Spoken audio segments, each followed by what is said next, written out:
susirinkusios tos 3 Lietuvos, tai yra regionai Vilnius ir Išeivija. Ir yra ta idėjų kalvė ir mes tikimės, kad šitas idėjas iš mūsų perims ir valdžios institucijos.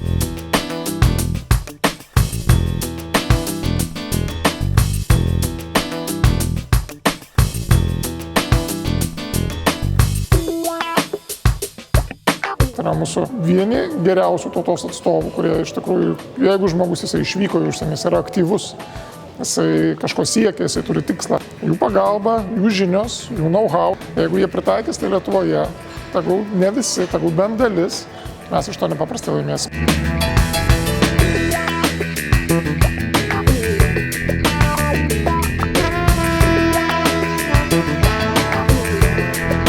Tokie renginiai yra proto koncentratas vienoje vietoje. Keista, kad nelabai mačiau naujosios daugumos atstovų, nes būtent politikai, kurie šiaip jau nelabai mėgsta savišvietą užsiimti, tokiuose renginiuose galėtų daugiausiai ir išmokti.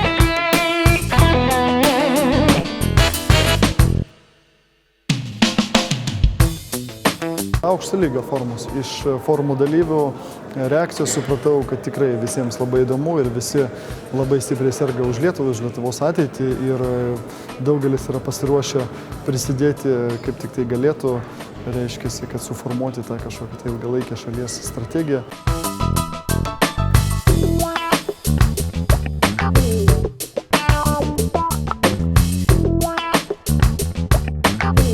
Ir iš tikrųjų vienas dalykas yra tiesiog kritikuoti viešai vieną ar kitokį dalyką, kitas dalykas yra sėsti kartu ir išsisakius kritiką rasti labai konkrečius sprendimus, kaip kiekvienas iš mūsų galime prisidėti prie Lietuvos ateities.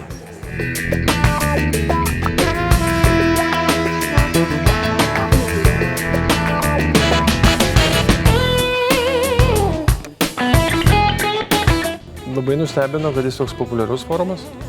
Mes nesitikėjom, kad jis toks žinomas ir lietuvių tarpe ir kad tokioj įvairiaspalviai publikai. Čia man buvo naujas atradimas apie tai, kad tokia bendruomenė tokių pjūvių egzistuoja.